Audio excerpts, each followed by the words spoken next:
में भी अराजकता का वातावरण आता है, उससे हमको आपको मुक्ति पाने के लिए कोई उपाय करना ही चाहिए। देखिए, अर्थ और काम में लोलुप हो रहा था, लिप्त हो रहा था सुग्रीव। हनुमान जी ने, लक्ष्मण जी ने, भगवान रामभद्र ने उसको सचेत करके देश के हित में नियुक्त किया। अर्थ और काम में प्रमत्त रहने वाला व्यक्ति अराजकता की स्थिति में भी गान बजान के द्वारा अपने आप को आनंदित करता है। 2 घंटे आगे उस पर क्या विपत्ति आने वाली है, चाहे वह विपत्ति प्राकृतिक रीति से आने वाली हो, उधर उसका ध्यान नहीं जाता है।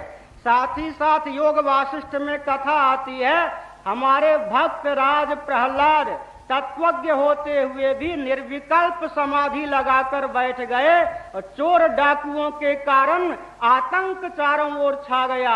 साक्षात परात्पर परब्रह्म परमात्मा पुरुषोत्तम ने शंख घोष के द्वारा प्रहलाद को जगाकर और कहा कि अराजकता की स्थिति में समाधि शोभा नहीं देती। माना कि यह व्रज भूमि है, गोकुल है, लेकिन पूतना का आक्रमण यहाँ पर भी होता है। इससे सिद्ध होता है कि आतंकवादियों का आक्रमण भले ही दिव्य रीति से हो, प्राकृतिक रीति से हो, धाम में भी हुए बिना बच सकता नहीं है। अतः हम लोगों को इसके लिए भी तैयार रहना चाहिए कि खेल खेल में भगवान श्याम सुंदर ने बिना किसी अस्त्र शस्त्र का प्रयोग किए बिना ही जैसे ब्रजमंडल में पूतना इत्यादि का संहार कर दिया, उसी प्रकार भारतवर्ष में जो कुछ आपत्ति आ रही है, खेल खेल में बिना अस्त्र शस्त्र का प्रयोग किए हुई हम उन आतंकवादियों के आतंक को समाप्त कर श्री कृष्ण भूमि को वस्तुतः रास भूमि का, आनंद भूमि का रूप प्रदान करें, यह हमारा आपका दायित्व है। एक हम निवेदन करते हैं, माना कि वसुदेव नंदन नंद नंदन में समा गए, लेकिन जब वे वसुदेव नंदन पुनः चले गए मथुरा, तो नंद नंदन की प्रकट लीला का कहीं वर्णन नहीं है। भाव राज्य में ही उनकी लीला हो रही थी, हो रही है, होती रहेगी। इसी प्रकार से व्यावहारिक सत्ता का अगर हम अपलाप कर देंगे तो हमारी दिव्यता भाव राज तक पहुंच सकती है और नहीं भी पहुंच सकती है। अतः कुछ गंभीरता पूर्वक प्राकृतिक रीति से प्रपंच का अस्तित्व स्वीकार करके हमको देश की परिस्थिति पर भी अवश्य विचार करना चाहिए। तत्वज्ञों को भी अगर भूख का क्लेश होता हो, चिदाभास पर्यंत क्षुधा का वेग पहुंचता हो, नींद का वेग पहुंचता हो, तो भी वर्तमान परिस्थिति उपेक्षा करने योग्य नहीं है। रावण माना कि दुष्ट था, लेकिन उसके शासन पर जब आंच आई तो सोए हुए कुंभकर्ण को भी जगाना ही पड़ा। इससे सिद्ध होता है, चाहे कोई निर्विकल्प समाधि में अवस्थित हो, चाहे वस्तुतः अर्थ और काम में लिप्त हो, चाहे कोई निद्रा का आस्वादन ले रहा हो, चाहे कोई निभृत निकुंज का चिंतन कर रहा हो, इन सब पर भी आघात पड़ सकता है जब राष्ट्र में विप्लव की परिस्थिति आती है। इसीलिए केवल धन और मान के पीछे न पड़ के देश की परिस्थिति को समझकर और साधु संतों का, ब्राह्मणों का, यहाँ आए हुए प्रत्येक व्यक्ति का पवित्र दायित्व होता है कि अपने प्रति कर्तव्य का पालन करें और राष्ट्र को उचित मार्गदर्शन प्रदान करें, नहीं तो देश की स्थिति बहुत विषम होती जा रही है, इसकी उपेक्षा नहीं की जा सकती।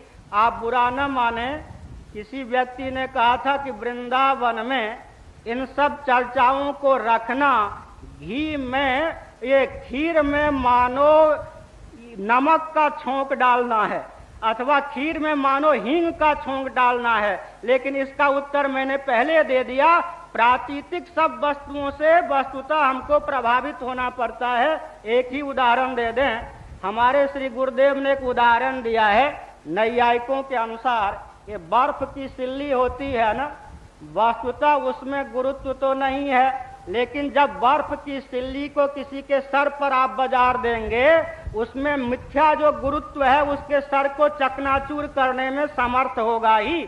इसी प्रकार से समझना चाहिए कि प्राकृतिक रीति से भी हम आजकल जो वातावरण चल रहा है उससे घायल हुए बिना नहीं रह सकते हैं। इसलिए विशेषकर कथावाचकों का अधिक दायित्व होता है। रामचरितमानस के प्रवक्ताओं से रामचरितमानस को आज अधिक खतरा है। श्रीमद् भागवत के प्रवक्ताओं से श्रीमद् भागवत को आज अधिक खतरा है। गीता के प्रवक्ताओं से आजकल गीता को अधिक खतरा है। वर्णाश्रम के द्वारा देश की मर्यादा सुरक्षित थी और जब तक देश में वर्णाश्रम व्यवस्था रही तब तक देश स्वतंत्र रहा। बौद्धों के समय से वर्णाश्रम व्यवस्था में न्यूनता आने पर हम परतंत्र हुए हैं। परसों एक सज्जन कह रहे थे सांप्रदायिकता घातक है, कोई कहते हैं वर्णाश्रम घातक है। अगर हमारे पवित्र शब्दों का इसी प्रकार दूषित अर्थ किया गया तो कल वर्णाश्रम भी घातक है और मानव भी घातक है कहकर भारतवर्ष को नाश के कगार पर पहुंचा दिया जाएगा। इसीलिए हम एक बात निवेदित करें, भगवान रामभद्र के जीवन में सौम्यता की, शील की पराकाष्ठा थी। वे गुरुजनों को कभी उपदेश नहीं देते थे, लेकिन रामचरितमानस में एक जगह पर पिताश्री महाराजा दशरथ को भी उपदेश देने की अपेक्षा रामभद्र को पड़ गई। पहले तो किसी कारण वन में जाने की बात बनी, जब प्रेम प्रमाद का आलंबन लेकर महाराजा दशरथ ने यह कहना प्रारंभ किया, बेटा भले ही मैं नरक में चला जाऊं लेकिन तुम आंखों से ओझल मत हो, वो वनवासी मत हो वो। तो रामभद्र ने धीरे से कह दिया, पिता परिहरिय प्रेम प्रमादु। ये बहुत पारिभाषिक शब्द है। प्रेम प्रमाद के कारण भी व्यक्ति धर्म का पथ छोड़ता है। वृंदावन में भी आजकल ये प्रेम प्रमाद छाया हुआ है, जिसके कारण व्यक्ति वोट के समय वोट उसी को देते हैं जो भारतीय संस्कृति और हिंदू धर्म का जड़ मूल से उच्छेद करने वाला है। तो प्रेम प्रमाद के चपेट में पड़कर वृंदावनवासी अपने देश को गुलामी के कगार पर न पहुंचावें। यहाँ की जो मान मर्यादा है, रसिकता की परंपरा है, उसको वस्तुतः अश्लीलता का रूप न होने दें। ये ब्रजवासियों का भी कर्तव्य है। निभृत निकुंज में अंतःचिंतित वपु धारण करके प्रिया प्रीतम को लार लड़ाने वाले रसिकों तक का दायित्व है कि प्रेम प्रमाद के चपेट में आकर वृंदावन की शोभा को विकृत न होने दें। इसी प्रकार वेदांती लोग प्रायः, अपवाद तो बहुत हैं, यहाँ प्रायः सब अपवाद ही विराजमान हैं, लेकिन वेदांती भी प्रायः ये अहम ब्रह्मास्मि शिवोहम ये ज्ञान के प्रमाद में आकर आज जो देश पर संकट की परिस्थिति है उधर ध्यान नहीं देते। और वस्तु स्थिति ये है कि धन मान की सुविधा अगर छिन जाए तो देखिए देश में फिर क्या स्थिति आती है। व्यक्ति रमण का क्षेत्र संसार चुनता है, कथन का क्षेत्र रस और वेदांत को चुनता है। यही देश में विप्लव की परिस्थिति है। जबकि भगवान श्री कृष्ण ने कहा, बोधयंता परस्परम कथयंती च रमन्ति च। कथन ही नहीं, रमण का क्षेत्र भी रस और वेदांत होना चाहिए। तो प्रेम प्रमाद के कारण, वेदांत के आवेश के कारण, या योग के आवेश के कारण, या धन मान के आवेश के कारण देश की जो वर्तमान परिस्थिति है वह उपेक्षा करने योग्य नहीं है। इन विद्वानों को भी चाहिए, मैं प्रार्थना ही कर सकता हूँ, समागत संतों को भी चाहिए इसके लिए भी गोष्ठी करें। बोधयंता परस्परम भावयंता परस्परम।